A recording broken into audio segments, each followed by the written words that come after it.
नमस्कार, आदाब, ज़िंदगी जिंदाबाद। मैं हूं आपका दोस्त और होस्ट संजीव शाद। आप देख रहे हैं पीएमजी न्यूज़ पर बहुत ही खूबसूरत कार्यक्रम, चर्चित कार्यक्रम बातों बातों में। जी हाँ, बातों ही बातों में जब बात चलती है और बातों ही बातों से बहुत सारी बातें निकलती हैं। वो बातें ख्याल की होती हैं, वो बातें याद की होती हैं। और आज के हमारे गेस्ट हैं MM कॉलेज के प्राचार्य डॉक्टर गुरचरण दास जी। नमस्कार जी।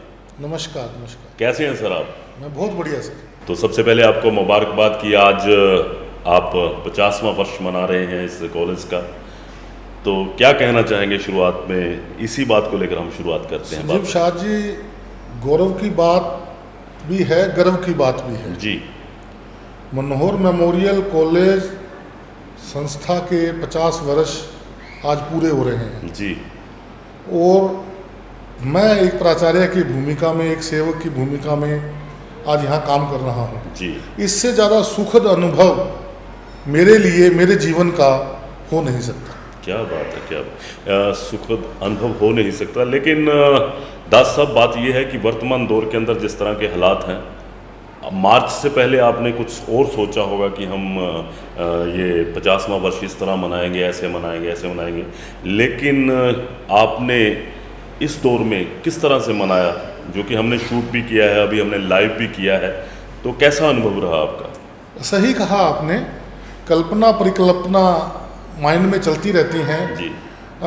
फरवरी महीने में हमने एक मैनेजमेंट कमेटी की मीटिंग सुदर्शन बत्रा जी जी चेयरमैन की अध्यक्षता में, Rajiv Batra ji, advocate Vinod Mehta general secretary और गणमान्य लोगों की अध्यक्षता में एक मीटिंग हमने फरवरी में ही इस आयोजन को लेकर की। एक सपना था कि ये सपना बड़े संघर्ष के बाद, बड़ी निष्ठा, लगन और मेहनत और जुझारूपन से ये सपना 24 जून का हमने पूरा करने का विचार किया था।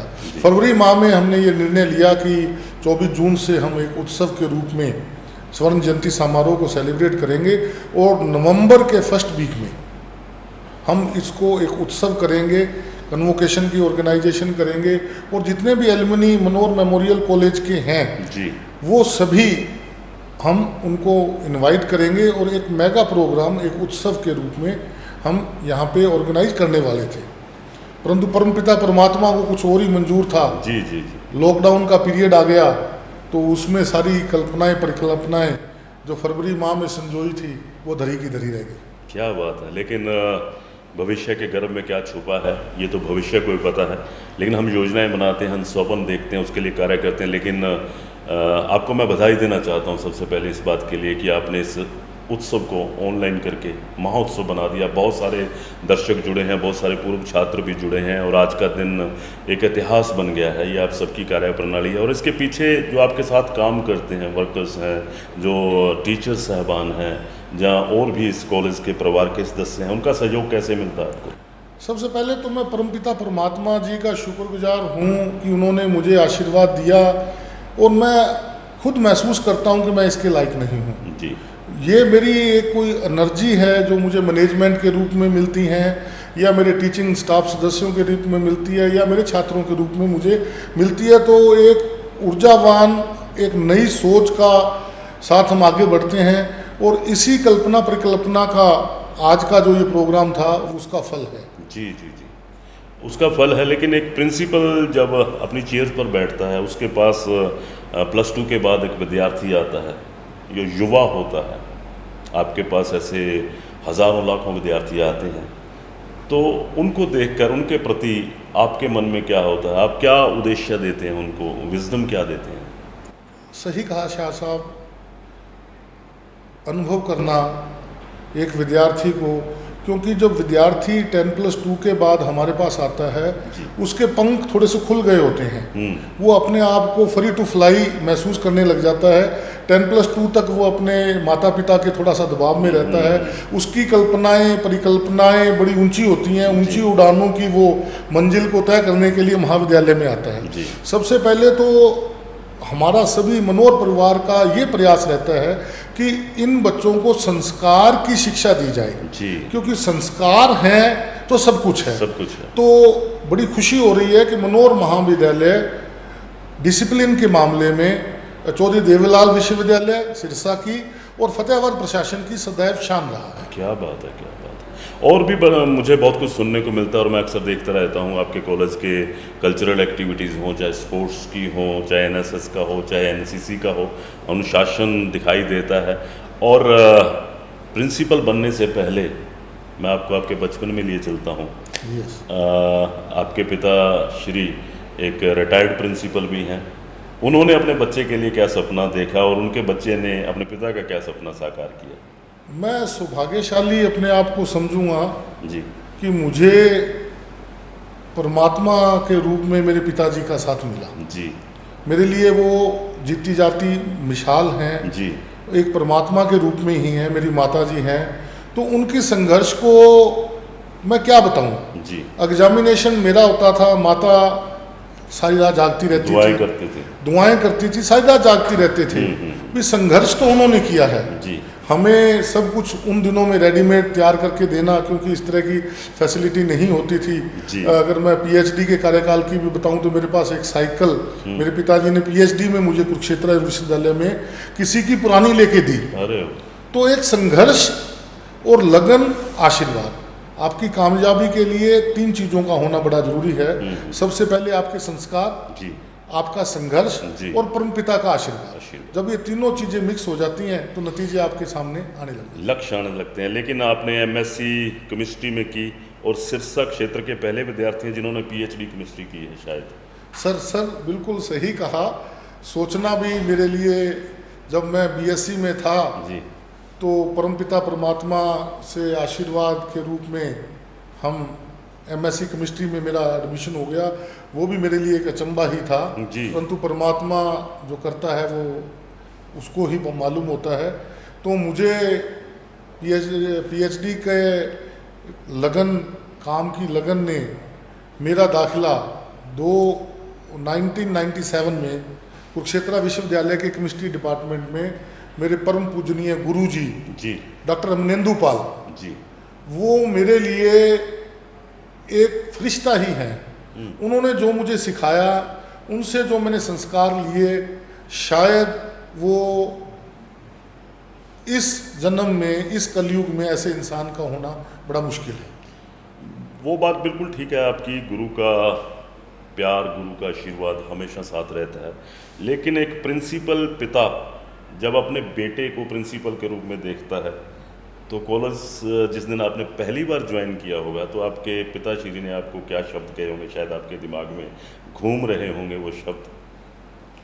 परम पिताजी ने बस यही मेरे को एक संदेश दिया कि बेटा, ये कोई अलौकिक कृपा का ही फल है जी जी जो तुझे प्राप्त हुआ है। जी। भगवान अगर दे सकता है तो भगवान ले भी सकता है। अरे वाह। तूने उसकी निगाहों में नहीं गिरना, तूने अपनी निगाहों में नहीं गिरना।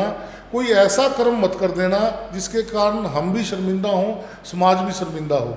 आप सदैव मैनेजमेंट के दिशा निर्देशों अनुसार, टीचिंग फैकल्टी के गाइडेंस के साथ मिलजुल कर एक चलेंगे। जब परिवार बनेगा तभी तरक्की होगी, तभी उन्नति होगी। बिल्कुल, जब परिवार बनेगा तभी तरक्की होगी, उन्नति होगी। और इस परिवार में आपको कैसा सहयोग मिल रहा है? इस परिवार का सहयोग तो सर मैं क्या बयान करूं आपको। अगर मैं पूर्व प्राचार्यों की बात करूं, जी BN Trikha sahab, doctor Subhash Sharma ji, ji doctor DK. Kaushik, doctor VK. Jain, doctor K Arora और संजीव त्रिखा जी जो अब मेरे साथ भी हैं, जी वो प्राचार्य के रूप में कार्य कर रहे थे। इस संस्था की नींव जो है वो मेहनत, ईमानदारी और लगन पे टिकी हुई है। जी जी तो ऐसी संस्था में जहाँ मैनेजमेंट एक परिवार का रूप हो और टीचिंग फैकल्टी एक साथी के रूप में हो और विद्यार्थी एक, क्या कहूँ, एक पारिवारिक सदस्य के रूप में, आप बड़े भाई कह लो, बहन कह लो, छोटे भाई कह लो, छोटी बहनें कह लो, इस तरह की एक संस्था में जब आप काम करोगे तो प्राचार्य नहीं होता, एक सेवक ही हम समझे तो अच्छी बात। क्या बात, बहुत खूब बात कही कि प्राचार्य नहीं होता, एक सेवक की भांति काम करना होता है। और मैनेजमेंट के विद्यार्थियों के सपनों को साकार करना होता है, एक पंख देने होते हैं, एक ऊर्जा देनी होती है। तो डॉक्टर साहब, आपका बचपन कहाँ बीता? बचपन सर, मेरे पिताजी पंजाबी टीचर थे गवर्नमेंट हाई स्कूल जोधका में। जोधका में, जी। जोधका जो सिरसा जिले में है, तो जोधका में ही मेरा सारा बचपन बीता। अब भी हमारा जोधका में एक छोटा सा मकान है। तो वो मकान क्या है, मेरे लिए एक मंदिर है। जी जी जी। क्योंकि उस मंदिर से सवेरे मैं रोजाना उस मंदिर में ही पनपा, वहीं रहा। और जोधका से मैंने 8th की क्लास करने के बाद मेरे पिताजी ने क्योंकि गरीब थे, ज़्यादा अमीर तो थे नहीं, उन्होंने गवर्नमेंट हाई स्कूल डिंग में मेरा दाखिला करवा दिया। और उस टाइम पे उन्होंने मुझे साइकिल भी लेके दी। 9th क्लास में मुझे साइकिल मिली। तो मुझे साइकिल की ज़्यादा खुशी थी, ना कि एडमिशन की। तो साइकिल पे हम जाते तो मेरे वहाँ गुरुजन मुझे रतनलाल सोनी जी और स्वर्गीय सुभाष पटेला जी मेरे इंग्लिश के टीचर थे। रतनलाल सोनी जी जी। मेरे मैथमेटिक्स के टीचर है। रतनलाल सोनी जी अब भी डिंग में हैं। तो डिंग से 10th की, फिर गवर्नमेंट नेशनल कॉलेज सिरसा से BSc की, MSc chemistry department Kurukshetra university से, PhD भी chemistry department Kurukshetra university Kurukshetra से। और PhD करने वाला मैं सिरसा जिले का पहला ही छात्र था जिसने कुरुक्षेत्र विश्वविद्यालय में सन 2000 में PhD की डिग्री प्राप्त की। क्या बात है, क्या बात है। साइकिल से यात्रा शुरू हुई और साइकिल पे फिर मोटर लगी, मोटरसाइकिल आया होगा। Yes. मोटरसाइकिल के बाद माशाल्लाह आजकल आप कार पे भी घूमते हैं। यस। तो कार पे बैठना और कार ड्राइव करना निश्चित तौर पर एक मेहनत के बाद पीढ़ी दर पीढ़ी, सीढ़ी दर सीढ़ी आती है चीज़ें। तो निश्चित तौर पर आप इस दौरान आपको एक ऐसी नौकरी भी करनी पड़ी, यहाँ तनख्वाह बहुत कम थी, लेकिन आपने उसको भी एक्सेप्ट किया। काम को छोटे बड़े के रूप में कैसा देखते हैं आप? सर, काम छोटा बड़ा नहीं होता जी। ये हमारी सोच है जी। सोच को बदलना होगा। अरे वाह। 1996 में मैंने MSc केमिस्ट्री कर लिया। जी सपना था PhD करने का। जी। PhD में दाखिला नहीं हुआ। मैं डॉक्टर अमनेंदु पाल जो मेरे गुरुजी जी, बने जी, जी, PhD जी, में, जी। उनसे मैं जुड़ना चाहता था। जी। क्योंकि गुरुजी और शिक्षक एक ऐसा शब्द है जो अगर जुड़ाव हो जाए तो वो अपने बच्चे से ज़्यादा प्यार शिक्षक आपको करने लग जाता है। जी। तो किस्मत से मैं सर को कहा कि मैंने PhD करना है। डॉक्टर पॉल बोलते हैं उनको। डॉक्टर पॉल ने कहा कि बेटा अभी तो वैकेंसी नहीं है, तो नेक्स्ट, मगर सर जो भी वैकेंसी आप मेरे को दे दो। उन्होंने कहा कि एक पार्ट टाइम टेक्निकल हेल्पर, अच्छा, जिसको कि PN लैब में होता है, ओ, तो कहते वो वैकेंसी है मेरे पास, मगर सर मैं काम कर लूँगा। मैं तो सदैव आपका सेवक रहा हूँ, और सेवक के साथ अगर मेरे को कुछ मिलेगा तो इससे ज़्यादा मेरे लिए और खुशी की बात क्या हो सकती है। मैं तो सर आपके साथ जुड़ना चाहता हूँ। तो मुझे उन्होंने part time technical helper department of science and technology के प्रोजेक्ट में एक अपॉर्चुनिटी दी, और आशीर्वाद मिलता गया। और एक दिन ऐसा आया 97 में, मैं उसी लैब का एक रिसर्च स्कॉलर भी कहलाने लगा। क्या बात है। और मेहनत दर मेहनत आप आगे बढ़ते रहे, काम छोटा हो बड़ा हो इस बात की चिंता नहीं की, और आप इस तरह आज इस मुकाम पर हैं। और वो सब ख्याल आपके दिमाग में होंगे, आपकी यादों में होंगे। और जो नए बच्चे हैं कॉलेज के, जिनके पास सपने हैं, उनके बारे में आप क्या कहना चाहेंगे? उनको क्या संदेश देना चाहेंगे? बड़ा गंभीर क्वेश्चन भी है, मुद्दा भी है आज। जी जी जी। क्योंकि जो युवा है वो भ्रमित है। जी। भ्रमित कुछ टेक्नोलॉजी ने भ्रमित कर दिया, कुछ माहौल ऐसा हो गया, कुछ हवाएं ऐसे चलने लगी। जी जी जी। युवा मेहनत से कतराने लगा है। जी। वो जिम में जाके तो 2-2 3-3 घंटे कसरत करना चाहता है, परंतु घर में काम करना, खेत में काम करना उसे पसंद नहीं है।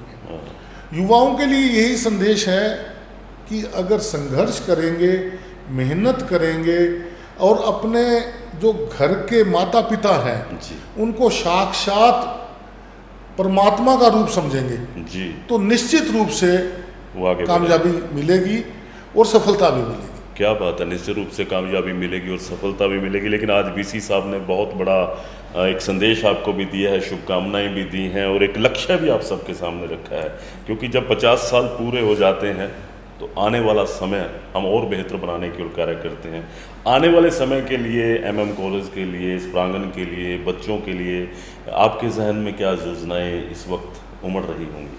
सही कहा, वाइस चांसलर साहब का जो संदेश था, मैं आपके माध्यम से ही चौधरी देवीलाल विश्वविद्यालय के वाइस चांसलर चौधरी राजवीर सिंह सोलंकी जी का आभार भी व्यक्त करता हूं और धन्यवाद भी करता हूं कि उन्होंने आज इस तरह की शिक्षाएं देने का प्रयास किया कि जैसे एक बच्चे को समझा रहे हैं। जी। मनोहर मेमोरियल कॉलेज को उन्होंने एक विद्यार्थी ट्रीट किया, बड़ा अच्छा लगा। उन्होंने हमें टारगेट दिया है कि आप अपनी क्वालिटी से कंप्रोमाइज़ ना करें, आने वाले जॉब ओरिएंटेड कोर्सेज का शुभारंभ करें और जिस तरह से लॉकडाउन का पीरियड चल रहा है, इस टेक्नोलॉजी के माध्यम से बच्चों को किस तरह की उच्चतर शिक्षा दी जा सकती है, उसके बारे में हमें अपने आप को विकसित करना पड़ेगा। विकसित करना पड़ेगा। तो इस विकसित के लिए आज 50वें वर्ष के इस प्रवेश पर, दहलीज पर आपने जो सपना देखा है वो सपने साकार होंगे। पीएमजी न्यूज़ की तरफ से मैं आपका बहुत बहुत धन्यवाद भी करना चाहता हूँ और बहुत जल्दी मिलेंगे कुछ और सवालों के साथ, ख्यालों के साथ, यादों के साथ। तो आपका मैं बहुत बहुत धन्यवाद करता हूँ। आप खुश रहें, आबाद रहें, याद रहें, हर पल शाद रहें। बहुत बहुत धन्यवाद सर। धन्यवाद।